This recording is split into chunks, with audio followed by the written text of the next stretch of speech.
Hello, Mama, non sto alle cone, non sto alle tue uomini con tutti uomini che ne ha cuore con Mama, non sto alle qua. Nabo Mama che qui Mama che fuori tutti ha. Ya buio mai a cuore, Mama che nasi ha.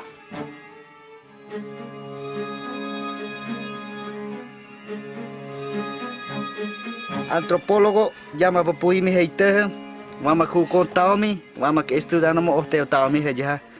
Ya temna wai krayoma, mama ku mai, shori mi ham greko, kami llama hotam hotel mi kam kulipa.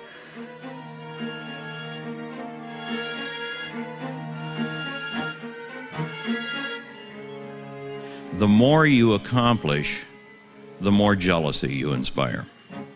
The more jealousy you inspire, the more vigorously you are attacked by your jealous competitors who've been outdone.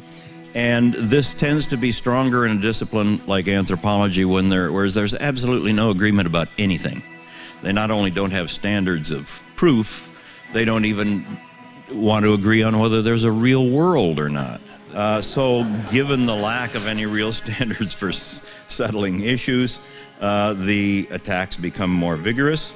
And I think Napoleon Chagnon has the distinction of being the only anthropologist that's ever been accused of genocide.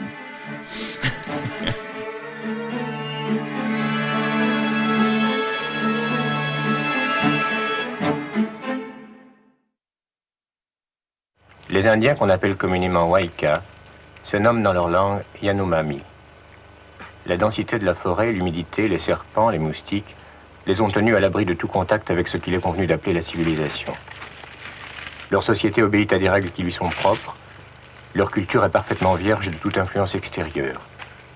Les étudier, les connaître, c'est nous connaître nous-mêmes si nous savons nous garder de tout esprit de supériorité.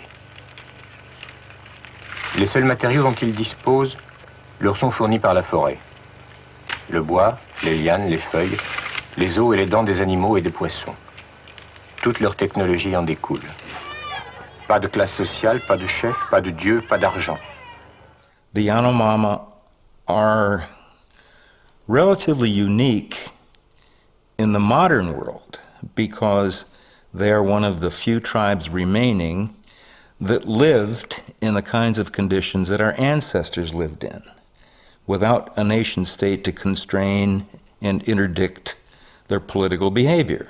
What we are seeing in the Yanomami is something approaching humanity as it existed for 500,000 years. What we see in New York or Brasilia or Paris is the way humanity has existed only for at most 3,000 or 4,000 years. So from a purely scientific sense, they are extremely valuable as a source of knowledge. We should learn everything we can about them, what they know, how they feel, what their motivations are. Certainly there are a lot of other anthropologists who've contributed to the awareness of the Yanomami in the world, but it still is a fact that probably 3 or 4 million American students alone have read my book on the Yanomami.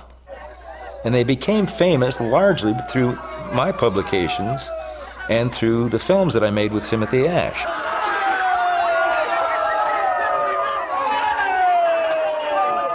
When I first went to live with the Yanomami, they wanted to know my name. I told them that it was Chagnon, or Chagnon, but they couldn't pronounce it.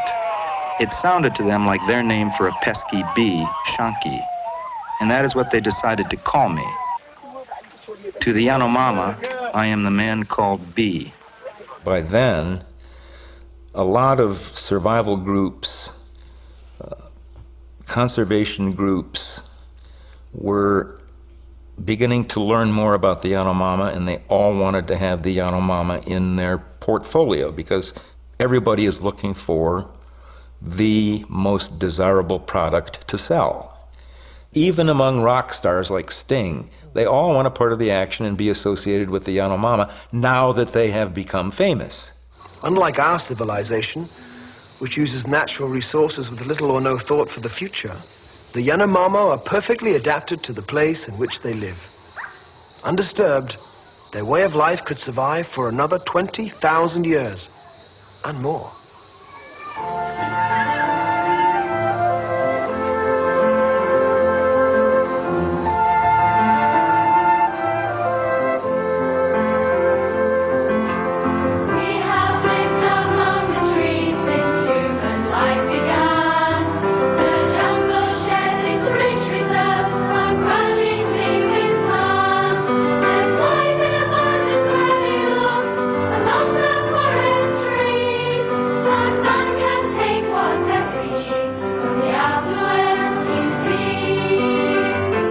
So the Yanomami became misrepresented by these survival groups as being the most innocent, flawless, altruistic, noble savages in the world.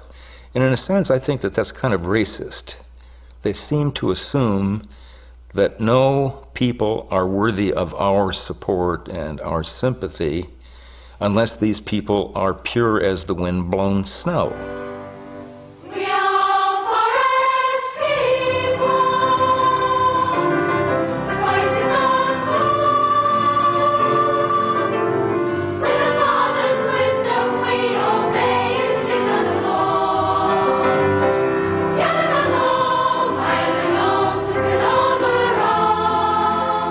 Most of the books written about tribal peoples in anthropology would emphasize, sometimes even in the title of the book, how peaceful, lovable, gentle, noble, innocent these people were. When it became clear the very first day that the Yanomami were still engaged in tribal warfare, that was astonishing to me. And after I collected data on maybe a dozen villages, I began adding up the number of people who died violently. And after about a year, I was able to demonstrate that about 1/3 of all the adult males died violently.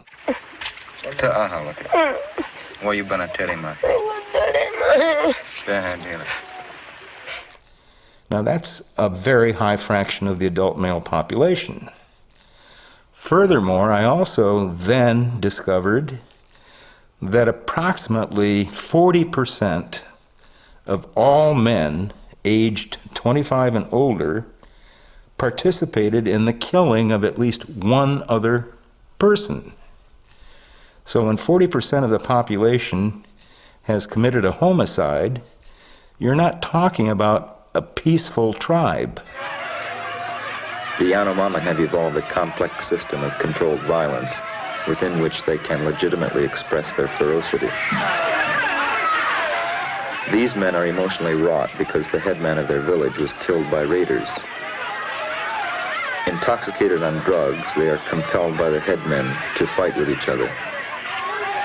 This will allow them to discharge their frustration at the death of a dear kinsman. They will leave on a raid to kill their enemies the following day. When I published my first book, shortly after I completed my first year of field research, I subtitled it, The Fierce People. The title was Yanomami, The Fierce People. So because the Yanomami themselves regarded themselves as fierce and valiant, I used that as the subtitle, at least during the first 3 editions of my book, which has now gone through 5 editions.